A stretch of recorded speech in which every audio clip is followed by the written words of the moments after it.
Welcome to the Big Four Accounting Firms podcast, brought to you by big4accountingfirms.com. It seems that after our last episode, which had been a while since we posted something, seems that the dominoes are already falling and that other Big Four are already going the reorg path similar to Deloitte, which is why I think it was important to cover the topic, because it's just signaling something in the marketplace when a big firm like Deloitte does a reorg. Even if it's meaningless on its face, right? Like, I think getting rid of a line or a supposed line of service and just reorganizing it into just an overall type of consulting thing doesn't really mean anything. It's still signaling to the marketplace, to new hires, to just consultants in general that the market is weak. And now, just on the coattails of that podcast, there's news that E&Y is also doing a reorg. Now, this is different than what they attempted to do, where they were going to split up the audit and consulting. And the details, there's still more details to come. There's not too much on this out there right now. But they're going to be doing a reorganization similar to Deloitte, where they're going to be streamlining their consulting business, and I think they're going to be doing a reorg of their just structurally of their market versus segment breakout. And this is more just like an internal thing of like realigning, and I think it's already similar to what the other firms do. I think just all the firms do things the same, but also they have tiny things that are different from an administrative perspective, and you will see that if you go to work for each one of them. And it doesn't mean anything to people on the ground, like necessarily the people that listen to this podcast, because you're not impacted by the reorgs that affect pay and also like reporting, like whether it's region or an industry, things like that. Things like that won't really have a big impact on your career. It's more of like how partners report to senior partners. And I think that's more of what's going on here with E&Y, along with just slimming down their consulting line. And I think all the Big Four firms are doing this because they're seeing portions of their consulting business completely wiped out, or just, they're just not winning that much work. And so they're doing this. But also, I'm going to get some people in the comments saying they don't know anybody that has lost work. And that's just false. But, it's the type of stuff they see. It's like one or two people. But there are people that are losing tons of work. I mean, otherwise the Big Four wouldn't be laying these people off.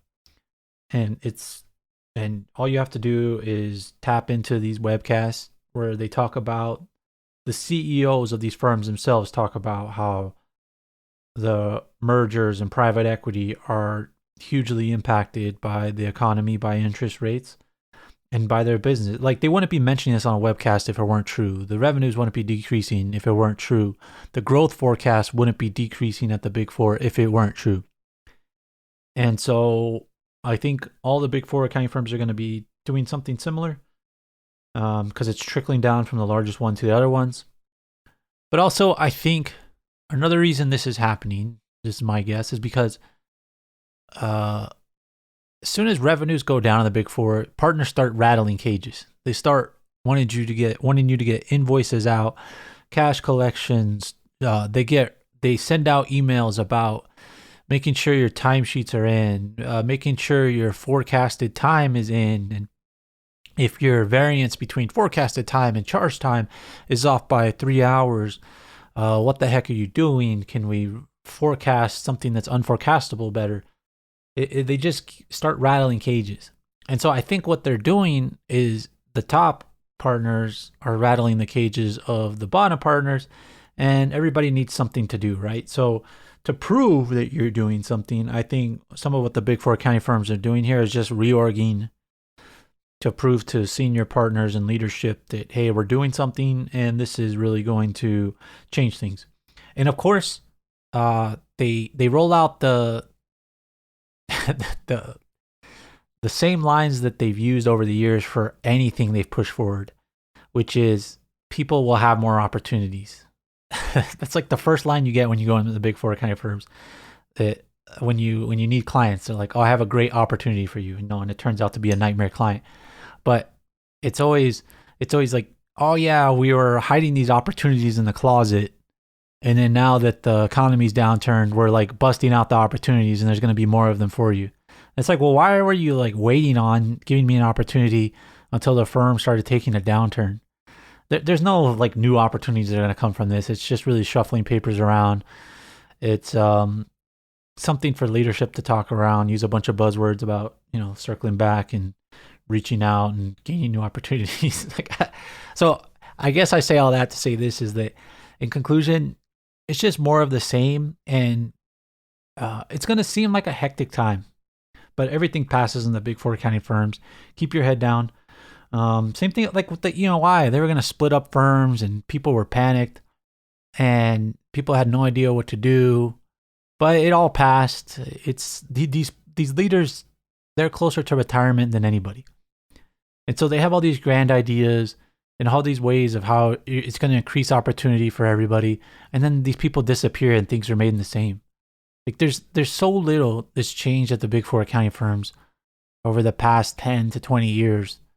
Other than, the speed of the laptops, the speed of the computers, now you can work home. You can actually legitimately work home without getting too much, feedback from higher ups. Those are the things that have changed, but there's so much that hasn't changed as far as like winning work. There's new software, Salesforce, other CRMs out there, but the way that the big four pursues work and follows up with work and does the whole getting revenue to charging codes to review of new work is pretty much very similar. So as long as you're not in one of these frontline consulting groups that's getting trimmed down, then things are going to remain the same. Don't read too much into it. Just keep doing your work, making sure your utilization's high. And I don't think this is a huge thing, but you're going to see a bunch of news about this in the future from the big four accounting firms as they continue to deal with this. And then if the flip side of this, I will say, is that if the economy does turn around anytime soon in the next couple of years, where inflation comes down and interest rates, who knows what's going to happen with interest rates, right? Like at this point, it's a little bit crazy to try and guess what's going to happen with those. But if interest rates do come down and the economy does turn around and mergers and stuff pick back up, well, guess what's going to happen? The big four are going to create a new line of service, a new opportunity. People are going to have new opportunities. There's going to be another reorg. So this is just the flip side of what happened over the past few years, of where there was tremendous growth, and then now that the growth isn't as hot as it was, things are getting trimmed down. There's new buzzwords getting pushed out. So it's just a new line of buzzwords, more admin for everybody, because these reorgs are going to create new ways of reporting everything, and it's just going to be a ton more admin in the big four. So there's more to come on this. It appears that reorgs, layoffs, severances is all on the table now as the economy continues to downturn. But there's also a lot of regulation in the market. So, governments are only, as a result of COVID, governments got a little bit more comfortable with regulation. Whether or not you believe that, but it's true. And there are more regulations, so there's more regulatory requirements, more paperwork to fill out. And the big four, the old school big four, have a lot more work in different places where there's more regulatory requirement, more risk of penalties and fines from governments. There's a lot more work going on. So even though some areas of the big four might be slowing down, there's other parts that are still growing, and clients are fearful of being in compliance. So there's still work out there to win.